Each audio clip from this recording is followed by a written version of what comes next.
नमस्ते। थर्ड आई में आपका स्वागत है। थोड़ी आज बात कर ली जाए सौगाते ईद, बात कर ली जाए जो दक्षिण के दो राज्य खास करके तमिलनाडु और तेलंगाना, जिन्होंने अपनी विधानसभा में दो बिल पास कराए हैं। वो बिल पास कराने का मैं इस लिहाज से बोल रहा हूँ कि उन दोनों की जगह की विधानसभा ने इम्पॉर्टेंट बिल पास हुए हैं। तमिलनाडु में एक बिल पास हुआ है कि जो वक्फ का प्रपोज बिल है उसको हम अपने यहाँ लागू नहीं होने देंगे। डीलिमिटेशन वाली बात पे तेलंगाना ने ये पास किया है। कल मैं इसलिए मानूंगा कि स्टालिन साहब जो हैं वो क्योंकि वो बहुत उनके पिताजी बहुत दिनों तक जिंदा रहे, वो बहुत लेट आए चीफ मिनिस्टर के रोल में, लेकिन वो बहुत परिपक्व राजनेता हैं। दो तीन काम उन्होंने किए हैं जिसके उसमें हम आपको चाहेंगे कि आप भी इसको समझिए कि वक्फ बिल वो क्यों कर रहे हैं। ऐसा माना जा रहा है कि वो मुसलमानों को वोट चाहिए और मुसलमानों को इस तरह की बातें हैं, तो पहले उसको भी समझ लें।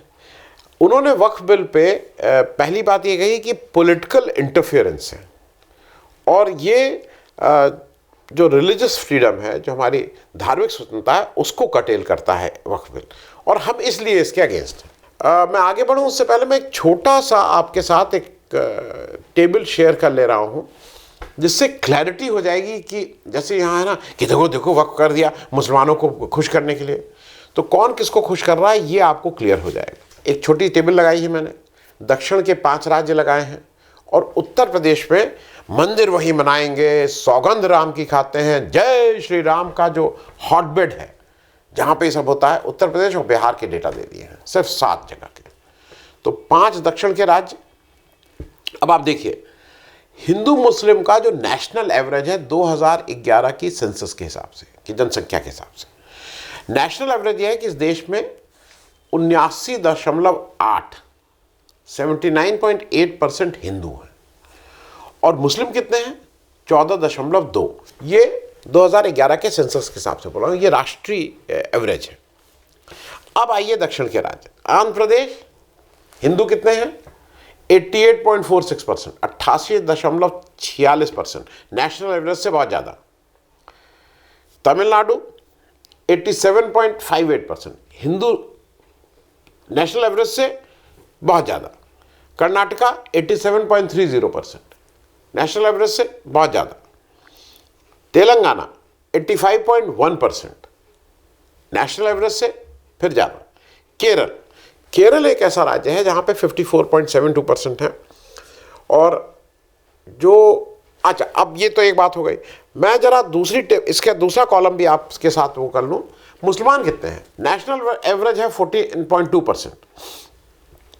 आंध्र प्रदेश में कितने मुसलमान 9.56%। तमिलनाडु में कितने मुसलमान, जहाँ पे वक्फ बिल का विरोध, कोई एक बिल बना के कहा गया है कि एक बिल पास कराया गया है विधानसभा में कि हम इसको नहीं इम्प्लीमेंट करेंगे, वहाँ पे 5.86%। 5.86% लोगों को जो अब हल्ला मच रहा है कि वो उनको अपीजमेंट का है। कर्नाटका 12.92 12.92%। तेलंगाना 12.70%। केरल 26.56%। तो पहली चीज़ तो यह है कि केरल को छोड़ के बाकी सारे राज्यों में नेशनल एवरेज से कम है मुसलमान हैं और नेशनल एवरेज से काफ़ी ज़्यादा हिंदू हैं। एक तो ये एस्टैब्लिश हो गया। नीचे के 2 कॉलम देख लीजिए, उसकी चर्चा बाद में करेंगे, लेकिन सिर्फ समझने के लिए उत्तर प्रदेश में हिंदू 79.73%, नेशनल एवरेज से कम, और मुसलमान 19.26%, नेशनल एवरेज से ज़्यादा। बिल्कुल बढ़िया रेसिपी कि इसमें तड़का कैसा बढ़िया लगेगा। बीजेपी के लिए इससे अच्छे जगह नहीं हो सकती है। बिहार 82.70%, मुसलमान 16.9%, 16.90।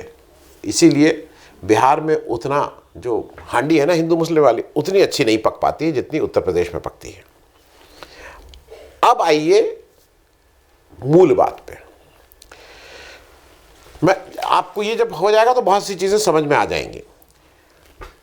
पहली चीज़ जो वक्फ पे उन्होंने इसका विरोध कर रहे हैं तमिलनाडु की, अब तो मैं बोलूँगा तमिलनाडु की विधानसभा, वो कह रही है, बहुत सी चीज़ों पे कर रहे हैं कि जैसे उसमें वक्फ में किया है कि अगर कोई 5 साल तक इस्लाम को प्रैक्टिस नहीं करेगा तो वो वक्फ बोर्ड में नहीं रह सकता है, नंबर 1।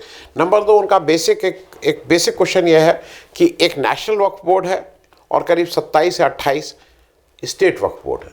तो आप जब नेशनल लेवल पे एक पास कर देंगे तो स्टेट वक्फ बोर्ड का कोई मतलब ही नहीं रह जाएगा, आप उसको रिडंडेंट कर दे रहे हैं। तीसरा यह है कि आप इन सारे में ये कह रहे हैं कि इन वक्फ बोर्ड में 2 नॉन मुस्लिम होने चाहिए। तो भैया क्यों होने चाहिए? इस देश में एक राम जन्मभूमि बाबरी मस्जिद विवाद पे सुप्रीम कोर्ट का फैसला आया और सुप्रीम कोर्ट के उस फैसले में यह बताया गया कि जो बाबरी मस्जिद गिराई गई थी वो गलत ढंग से इलीगली गिराई गई थी and it was a criminal act. ये सुप्रीम कोर्ट के फैसला कह रहा है और फिर उसको ले रहा है कि नहीं नहीं आस्था की बात है।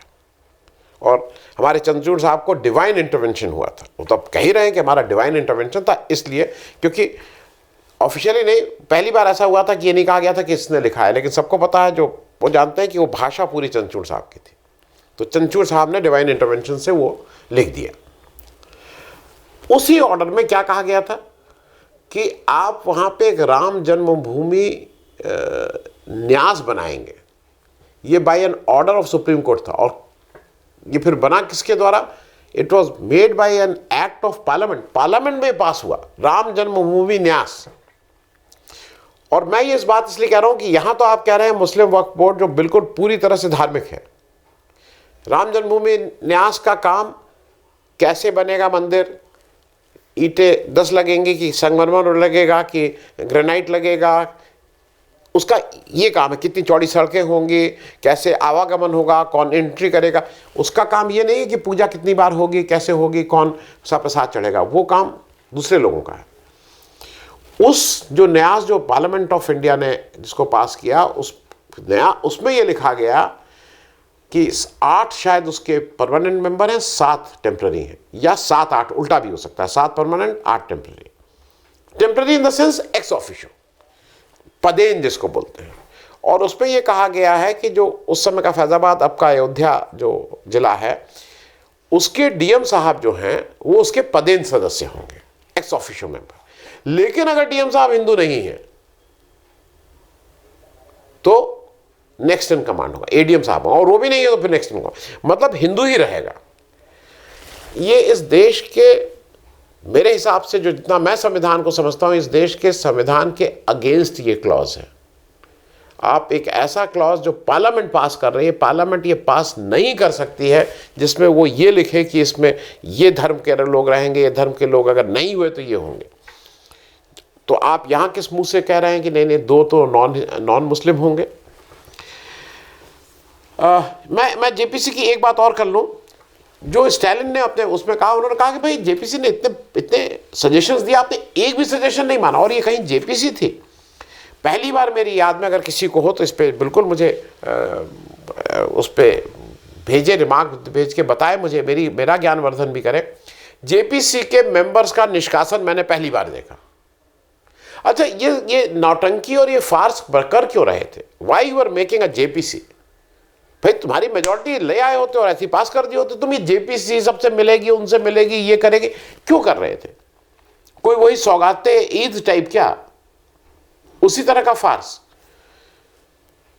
उसको चाहिए तो आप कह सकते हैं कि उसी तरह का नाटक। अब मैं जो तमिलनाडु की बात है उस पर आ जा रहा हूं। तमिलनाडु में ये समझना जरूरी है कि वहाँ पे 5.86% मुस्लिम है, तो ये मुस्लिम अपीजमेंट के लिए तो नहीं है वक्फ बिल, उससे कोई मुस्लिम तो खुश नहीं होंगे। वहाँ पे हिंदू 87.58% है। बीजेपी की दाल क्यों नहीं गल रही है? यही दिक्कत है ना, बीजेपी की दाल गल नहीं रही है। और एक चीज़ और मैं कह दूंगा, जो ये सारा मामला है, वो जो मेरी समझ है, स्टालिन साहब ने बेसिक प्रश्न उठा दिए हैं, 2-3 प्रश्न करके उन्होंने जो इनका लॉन्ग टर्म प्लानिंग थी, उस लॉन्ग टर्म प्लानिंग को ज़रूर धक्का पहुंचेगा, जो मोदी जी और अमित शाह की प्लानिंग थी। और लोग मुझसे कहेंगे, विचार जो हो सकता है कि आरएसएस भी उसको बैक करके आगे ढकेल रहा हो। प्लानिंग क्या थी कि आप किसी तरह से उनकी से को कम कर दीजिए। जैसे राहुल गांधी को या तो निष्कासित कर दीजिए, या अगर पार्लियामेंट में आए तो बोलने मत दीजिए, बोले तो वो अडानी बोले तो उसको निकाल दिए, कुछ इस तरह की हरकत थी। कहा क्या जा रहा है भाई, सारा मामला यह है कि हमारा जो मूल मामला है स्टालिन का, वो वक्फ तो है, लेकिन मुझे ऐसा लग रहा है वक्फ भी एक बहाना है। मेन मुद्दा यह है कि आप डिलिमिटेशन में दक्षिण के राज्यों की सीटें मत कम करिए। उनके यहाँ पॉपुलेशन कंट्रोल है, उनके यहाँ एजुकेशन बेटर है, उनके यहाँ स्वास्थ्य बेटर है, तो इसलिए उन्होंने अपने बाकी डेवलपमेंट इंडेक्स पे वो हमारे हिंदी भाषी राज्य उत्तर प्रदेश बिहार से बहुत आगे हैं।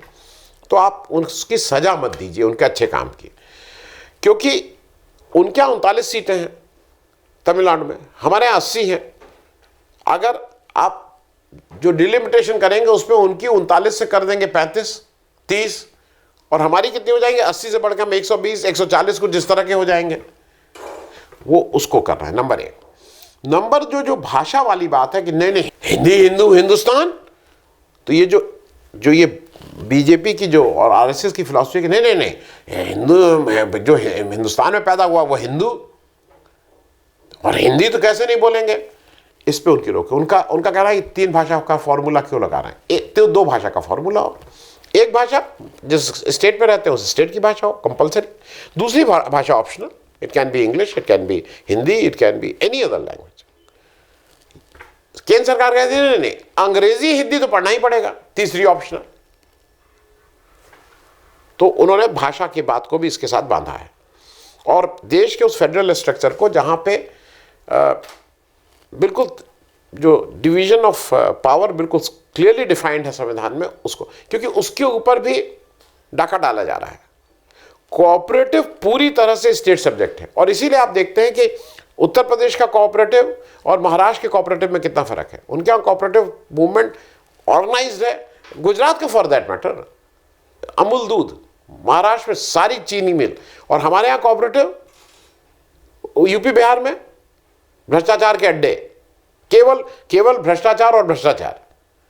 तो वो स्टेट को इसीलिए किया गया था। आपने क्या किया, एक कोऑपरेशन मंत्रालय बनेगा और उसके इंचार्ज हो जाएंगे अमित शाह साहब, यही किया ना।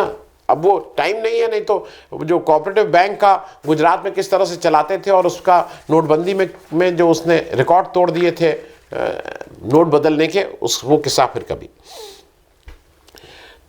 तो फिर से वही बात कि मामला पूरी तरह से फेडरल स्ट्रक्चर का, स्टेट की पावर बचानी है, क्योंकि आप जब स्टेट को आप उनको इसलिए पैसा रोक दिए हैं वहाँ पे कि उन्होंने पीएम निधि नहीं लिखा है। आप स्कूल का पैसा नहीं दे रहे हैं, आप उनके शिक्षा का पैसा नहीं दे रहे हैं, आप उनके मनरेगा का पैसा नहीं दे रहे हैं, आप उनका जीएसटी का पैसा ठीक से नहीं दे रहे हैं, कैसे चलाएंगे? और बहाना ये कुछ ना कुछ आप बना रहे हैं।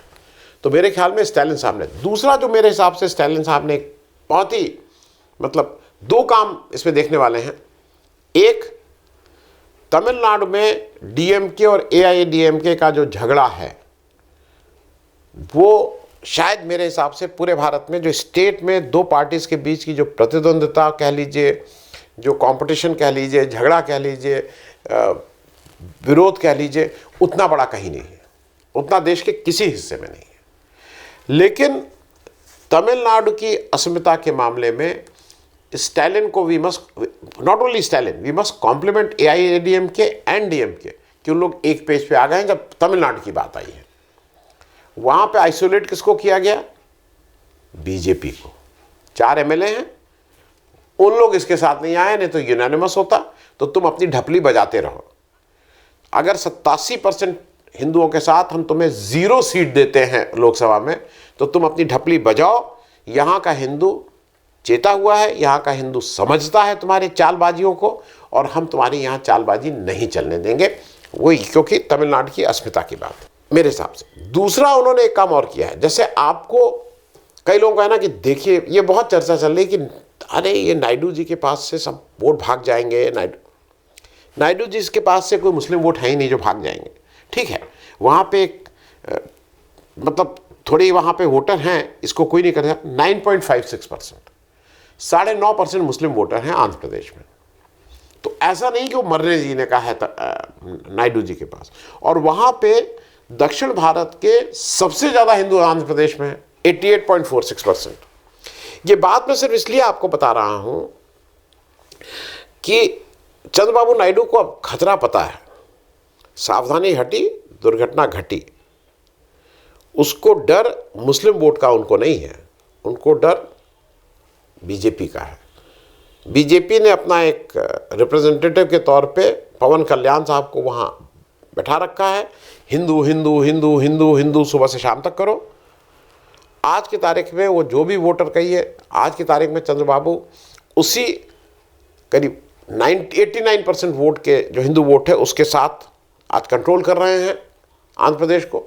वो अपनी उस अहमियत को अपने हाथ से नहीं निकलने देंगे और मुझे ऐसा लगता है it's a matter of time. और ये टाइम हम और आप कोई अटकल नहीं लगा सकते। ये टाइम मेरे हिसाब से चंद्रबाबू नायडू ही डिसाइड करेंगे कि उनको कब बीजेपी से अलग होना है, क्योंकि वो जानते हैं कि बीजेपी से अगर अलग होते हैं तो वो जो हिंदू वोट है, वो लगातार जो हिंदू हिंदू है उस पर बीजेपी हार करेगा। वो बीजेपी को वो एडवांटेज नहीं लेने देंगे।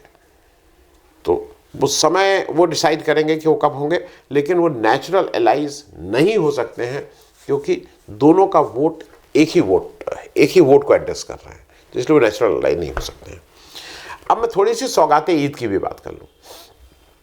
सौगाते ईद की बात करना इसलिए ज़रूरी है कि मेरे कार्यक्रम में हुआ और मैंने देखा कि उसका डॉक्टर राकेश पाठक ने मेरे साथ के हैं मेरे कार्यक्रम, उन्होंने तो मुस्लिम और मुसलमानों का भी कहना ही है, उन्होंने हाथ जोड़ के अपील की कि भाई ये मुस्लिम भाइयों, अगर तुम्हें पीलू खान याद है, अगर तुम्हें गोधरा कांड याद है, अगर तुम्हें मॉब लिंचिंग याद है, अगर तुम्हें किस तरह से फ्रिज खोल के वहाँ पे वो देखा जाता है कि यहाँ पे मांस है कि नहीं है और यहाँ पे मीट है कि नहीं, तो कृपया करके ये जो सौगाते ईद तुम्हें भेजी जा रही है उसमें कहा यह गया है कि हमारे 32,000 हमारे पास टोटल वर्कर हैं, मतलब हमारे ऑफिस बेरर हैं। हम 32,000 मस्जिदों में जाएंगे और 32 लाख लोगों को ये सौगाते ईद देंगे, 100 पर मस्जिद। ये जो एक मैं हरदम कहता हूँ कि एक पुराना एक कहावत हम लोग जब स्कूल में पढ़ते थे तो आता था, इस मुहावरे पे एक सेंटेंस वो एक वाक्य बनाइए। तो अगर मुझे आज कोई कहता तो एक मुहावरा है, मुंह में राम बगल में छुरी। तो अगर कोई मुझसे कहता तो आज मैं ये बनाता कि बीजेपी की सौगाते ईद, मुंह में राम बगल में छुरी है। ये बिल्कुल फिट बैठता है क्योंकि कर कुछ रहे हो और उसके बाद सौगाते ईद की बात कर रहे हो। ये कहीं से भी, क्योंकि आप रिप्रेजेंटेशन दे नहीं रहे हो, आप अपना उम्मीदवार तक तो देते नहीं हो, आप उनकी कब्र खोदने की बात कर रहे हो। इन सारी चीज़ों पे अगर आप विराम लगाने को तैयार हो, अगर आप सही में हैं तो सौगाते ईद की कोई ज़रूरत नहीं है। और एक काउंटर क्वेश्चन मेरे बहुत से साथी इस बात को कह रहे हैं, मुझे लगता है वो ये कह रहे हैं कि पूरे समय कांग्रेस के ऊपर सबसे बड़ा आरोप ये लगता था कि वो मुस्लिम अपीजमेंट करती है, और कांग्रेस के बाद वो विपक्ष पे भी लगने लगा कि ये मुस्लिम अपीजमेंट करते हैं। मुलायम सिंह पे लगता था, लालू यादव पे लगता है, जो भी इस तरह। मुस्लिम अपीजमेंट क्या था कि वो उनको बहुत देती हैं, हालांकि उनके एवरेज से ज़्यादा क्या वो कभी किसी नौकरी में आए, उनकी एवरेज पॉपुलेशन से ज़्यादा वो क्या कभी किसी पार्लियामेंट में या विधानसभा में आए, ये भी आप बताइए। बिल्कुल नहीं आए। उनको अपना जो उनका देश का उनका जो एवरेज है पॉपुलेशन, उसके हिसाब से उनका रिप्रेजेंटेशन नहीं है। शेड्यूल ट्राइब्स का है, उनको अपने जो भी उनकी पॉपुलेशन परसेंटेज है उस हिसाब से उनको संविधान ने एक प्रोविजन किया हुआ है कि उतना रिप्रेजेंटेशन। इनको तो रिप्रेजेंटेशन में भी नहीं मिल रहा है, पार्टिसिपेशन तो दूर की बात है। वो रिप्रेजेंटेशन अगर नहीं है तो आप फिर भी अपीजमेंट कहते थे कि देखें हज कमेटी है और क्या क्या है। आप सौगाते ईद दे रहे हो तो ये अपीजमेंट नहीं है। सौगाते, अभी तो होली गई है, सौगाते होली क्यों नहीं दिया गया? दो गुजिया, यहाँ आप कह रहे हो ना सेवई देंगे, बादाम देंगे और क्या क्या देंगे, खजूर देंगे। अरे तो दो गुजिया यहाँ पे भी दे देते। वहाँ पे अगर सलवार सूट का कपड़ा दे रहे हो तो एक साड़ी इधर भी दे देते। कोई मनाही थी क्या? और वहाँ पे अगर पुरुषों को कुर्ता पजामा दे रहे हो तो यहाँ पे टी शर्ट तो दोगे नहीं, क्योंकि टी शर्ट बिरला जी कहते हैं कि वो शायद क्या है, असंसदीय पोशाक है। अरे तो जो आपको लगती है, आप हाफ पैंट ही दे देते, अपनी पुरानी बची होंगी इस समय बहुत, हाफ पैंट ही दे देते कि नहीं सबको हम एक एक हाफ पैंट देंगे, कुछ तो देते होली के समय। हिंदुस्तान में जो हिंदू होगा जब हाफ पैंट पहन के मार्च करेगा तो वो दे देते। तो ये केवल और केवल भ्रमित करना है, बरगलाना है, और जैसा मैंने कहा मुंह में राम बगल में छुरी। लेकिन इन सबको मेरे ख्याल में एक साधुवाद स्टालिन साहब को कि उसने इनकी नीयत को बहुत पहले उन्होंने ताड़ लिया है। दक्षिण के सारे जो भी लोग हैं उनको एक जगह कर रहे हैं पार्टी पॉलिटिक्स से ऊपर उठ के, और मेरे हिसाब से अपने राज्य के लिए और इस देश के लिए, इस देश के फेडरल स्ट्रक्चर को कायम रखने के लिए, इस देश के लोकतंत्र को कायम रखने के लिए ये स्टालिन साहब का कंट्रीब्यूशन एक बड़ा कंट्रीब्यूशन इतिहास में दर्ज होगा। थैंक यू सो मच, बहुत बहुत धन्यवाद।